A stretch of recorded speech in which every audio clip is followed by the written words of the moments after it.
আসসালামু আলাইকুম। Expert holiday 365 এর পক্ষ থেকে সকলকে জানাই অভিনন্দন। আজকে আলোচনার মূল বিষয়টা হচ্ছে যে আবারও প্রচুর পরিমাণ অ্যাপ্রুভাল অর্থাৎ ভিসা ইস্যু হচ্ছে বাংলাদেশিদের জন্য। বর্তমান সময়টাতে সাবমিটের একটা উত্তম সময়। এই সময়টাতে যাদের ডকুমেন্ট ভালো আছে তারা কিন্তু ভিসা পেয়ে যাবে। তবে আলোচনা পূর্বে আন্তরিক রিকোয়েস্ট, চ্যানেলটি সাবস্ক্রাইব করবেন নেক্সট ভিডিওগুলো দেখার জন্য। এছাড়া আপনাদের যদি কোনো মূল্যবান মতামত থাকে চাইলে কমেন্ট বক্সে টাইপ করতে পারবেন। আমরা সময় সুযোগ বুঝে আপনাদেরকে বেস্ট একটা অ্যান্সার দেওয়ার চেষ্টা করবো ইনশাআল্লাহ। বাংলাদেশ থেকে বর্তমান সময়টাতে যারা কানাডাতে যেতে চাচ্ছেন এদের প্রত্যেকের জন্য অবশ্যই ইম্পর্টেন্ট ভিডিও এটা। বিকজ সময়ের 1 ফোর অসময়ের 10 ফোর একটা কথা আছে। তো বর্তমান সময়টাতে অ্যাপ্লাই করে যে আমরা কিন্তু আসলে ঈদের পরে প্রচুর পরিমাণ অ্যাপ্রুভাল পেয়েছি। এখানেও প্রায় 8-10টার মতো আছে অ্যাপ্রুভ পেপারগুলো।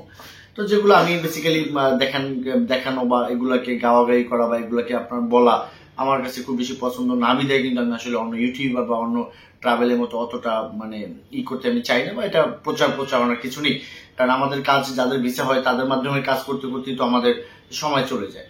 তো যাই হোক, আজকের ভিডিওটা স্পেশাল ভাবে আপনাদের করার উদ্দেশ্য হচ্ছে এরকম যে আজকে কিন্তু আমি বেশ কয়েকজনকে ইচ্ছা করেই কল দিয়েছিলাম, অর্থাৎ যারা 7-8 মাস আগে আমার এখান থেকে ফাইলটা সাবমিট করেছিলেন, আপনার পর্যাপ্ত ব্যাংক ছিল কিন্তু আপনি ডিক্লাইন হয়েছেন, তাদের জন্য কিন্তু একটা বেস্ট টাইম চলছে। কানাডা যদি আপনার যেতে মন চায়, আমি মনে করি যে এই সময়টাতে আপনি অ্যাপ্লাই অবশ্যই করবেন যদি আপনার কাছে ডকুমেন্ট থাকে। আমি আবার রিপিট করছি যে অবশ্যই অ্যাপ্লাই করবেন যদি আপনার কাছে ডকুমেন্ট থাকে। আপনার ডকুমেন্টস যদি আপনার কাছে বেটার না থাকে তাহলে কিন্তু আপনি একবার না অনেকবার আপনি অ্যাপ্লাই করলেও কিন্তু কানাডার ভিসা আপনার জন্য না। বিকজ বর্তমান সময়টাতে কিছু ইনভেস্টিগেশন করে তারপরে কিন্তু ভিসা দিচ্ছে। তার মানে আপনার ডকুমেন্ট যদি ওকে থাকে সেটা অবশ্যই ইনভেস্টিগেশন আসবে, আসলে যখন আপনি টিকে যাবেন তখন অবশ্যই ভিসা না দেওয়ার উপায় নেই বা ভিসা তারা দিয়ে দিবে, এরকমটা চলছে। তো যাই হোক বন্ধুরা, এই সময়টাতে যারা অনেকে ভাবতেছেন যে উইন্টারে অ্যাপ্লাই করব না এখন সামারে করব নাকি 2 মাস পরে করব, এটা গুছিয়ে নেই ওটা গুছিয়ে নেই, অনেক বিষয় আছে। আমি তো গতকালও বলেছি আপনাদেরকে, যারা একটুখানি জ্ঞানী মানুষ তাদের কিন্তু বড় দেশের ভিসা থাকে না পাসপোর্টে। এটা আমার অভিজ্ঞতা থেকে আমি বুঝতে পেরেছি। যারা একটু বোকাশোকা বা যারা একটুখানি কম বোঝে তারা কিন্তু প্রচুর মানুষ ফার্স্ট ওয়ার্ল্ড কান্ট্রির ভিসা নিয়ে কিন্তু বসে আছে। সো যারা একটু কম বোঝেন বা যারা একটু বেশি বোঝেন সকলের কাছেই বলবো যে আপনি আমার এখান থেকে করতে হবে তা কিন্তু না, আপনি যেখানে ভালো লাগে তবে লিগেল ডকুমেন্টস এর মধ্য দিয়ে আপনি কানাডাতে আপনি অ্যাপ্লিকেশন করে দেন। বিকজ কানাডা আরো প্রচুর পরিমাণ ভিসা দেবে আমাদের জানা মতে। বিকজ কানাডা তো ওখানে অনেক লোক গিয়েছিল, অনেক লোক আবার ব্যাক করেছে, তাদের হয়তো লোক দরকার। সো এই কারণে তো এই যে অ্যাপ্রুভাল গুলা কিন্তু প্রতিদিনই এক হিসাবে বলা চলছে যে ঈদের পর থেকে কিন্তু আমরা 2-1 দিন পর পরে কিন্তু এই অ্যাপ্রুভ গুলা পাচ্ছি।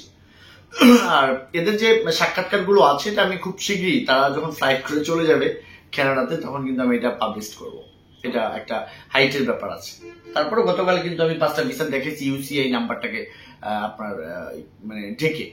তো যাই হোক বন্ধুরা, আমি নিয়মিতভাবে কানাডার কাজগুলো বর্তমান সময়টাতে করছি। আর একটা বিষয় হলো যে এখন কিন্তু ইনভিটেশন দিয়ে এই ভিসাগুলো আমি বেসিক্যালি পেয়েছি। ব্যাংক সাপোর্ট যদি কারো আপনাদের প্রয়োজন হয় সেক্ষেত্রে লিগেল ব্যাংক সাপোর্টের ব্যবস্থা আছে। এটাও কিন্তু আমি আমার নিজের পার্সোনাল ব্যাংক অনেক সময় প্রোভাইড করে কিন্তু আসলে এই কাজগুলো করেছি। এর মাঝে 2-3টা কিন্তু আমার নিজের ব্যাংক দিয়েই হয়েছে।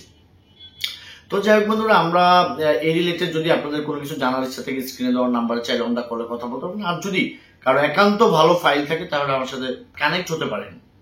আশা করি ইনশাল্লাহ এই সময়টা আপনার জন্য বিফলে যাবে না।